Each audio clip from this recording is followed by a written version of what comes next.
శ్రీమాత్రే నమః. పుష్యమి నక్షత్రంలో పుట్టినటువంటి వారి స్వభావం అంతా కూడా ఇప్పుడు తెలుసుకుందాం. పుష్యమి నక్షత్రంలో పుట్టిన వారికి నామాక్షరాలు హూ, హే, హోడా అనేటువంటి నామాక్షరాలు కలిగి ఉంటారు. గణం దేవగణం, జంతువు మేక, నక్షత్రాధిపతి గురుడు, రాశి కర్కాటక రాశి, చరరాశి, రాశ్యాధిపతి చంద్రుడు. నక్షత్రాధిపతి గురువు, రాశ్యాధిపతి చంద్రుడు. ఈ నక్షత్రం 4 పాదాలు కూడా కర్కాటక రాశికి చెందినవి. రాశ్యాధిపతి చంద్రుడు. చంద్రుడు మాతృమూర్తి, బుద్ధి, వ్యాపారములకు కారకుడు. సహజంగానే ఈ నక్షత్రంలో జన్మించిన వారు మంచి ఆరోగ్యం, చక్కని రూపంతో ఆకర్షణీయంగా ఉంటారు. వీరు విద్యాధికులు, బుద్ధిమంతులు, వినయ విధేయతలు కలిగి ఉంటారు.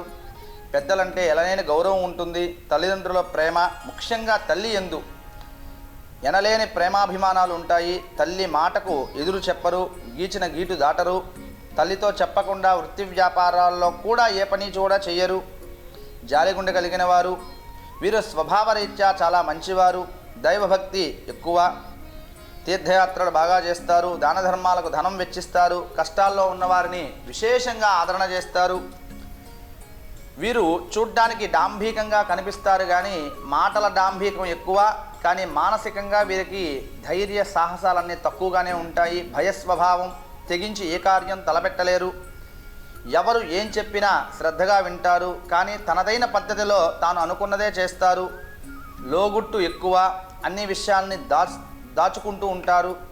ఎవరికి అంత సులువుగా అర్థం కారు. ఇందువల్ల బంధువర్గంతో సంబంధాలు చాలా తక్కువగా ఉంటాయి. ఇతరుల యొక్క సహాయ సహకారాలు కూడా అంతంత మాత్రమే ఉంటాయి. స్వయం కృషి, పట్టుదలతోనే వీరు బాగా రాణిస్తారు. వీరు ఎవరి మాటలకు చిక్కరు.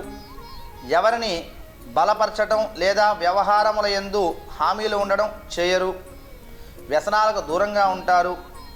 మనసులో మాట స్పష్టంగా బయట పెట్టరు. ఏం చేసినా ఎవరికీ తెలియని విధంగా ప్రవర్తిస్తారు. ఇందాకే అనుకున్నాం లోగుట్టు ఎక్కువగా ఉంటుందని. వీరి మనసు సంచలం కాకుండా అదుపులో ఉంచుకోగలరు. శాస్త్ర సంబంధమైనటువంటి, సాహిత్యపరమైనటువంటి విషయ జ్ఞానం కలవారు. మంచి విమర్శకులు. ఆధ్యాత్మిక చింతన ఉంటుంది. ఎవరిని నొప్పించే స్వభావం కాదు. తనను తీయాలని చూసేవారి పట్ల కఠినంగా వ్యవహరిస్తారు. అవతల వారిని విలవిల్లాడేలాగా చేయగలటువంటి సమర్థులు. వీరు పత్రికా రంగంలో కూడా రాణించగలరు. వీరికి విలాసవంతమైనటువంటి జీవితం పట్ల ఆసక్తి తక్కువగానే ఉంటుంది. వీరు ఉద్యోగంలో కన్నా వ్యాపారం అందే బాగా రాణిస్తారు. ధన ఆదాయానికి ఎన్నడూ లోటు ఉండదు. ఎంతో కొంత పిత్రార్జితం, తండ్రి యొక్క ఆస్తులు కలిసి వస్తాయి. వీరు కుటుంబం పట్ల, భార్య బిడ్డల పట్ల బాధ్యతగా ఉంటారు. అలాగే వ్యసనాలకు దూరంగా ఉంటారు. వీరికి బాల్య దశ బాగా జరుగుతుంది.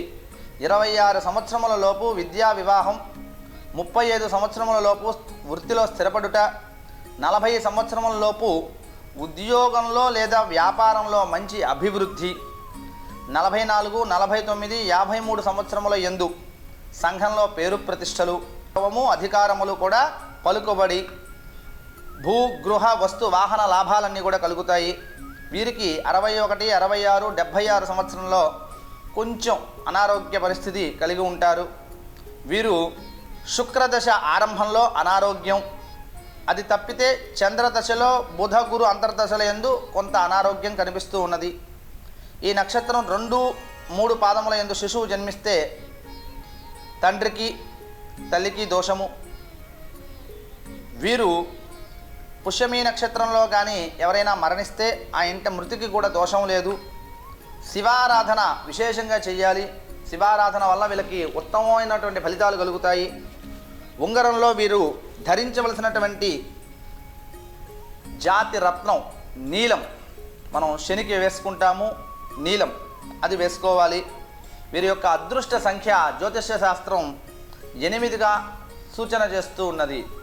ఈ విధంగా పుష్యమి నక్షత్రం వారు ఈ సూచనలన్నీ కూడా చక్కగా ఆలోచన చేసుకొని సుఖవంతమైనటువంటి జీవితాన్ని గడపాలని మీకు ఈ సూచనలన్నీ కూడా తెలియజేస్తూ ఉన్నాం.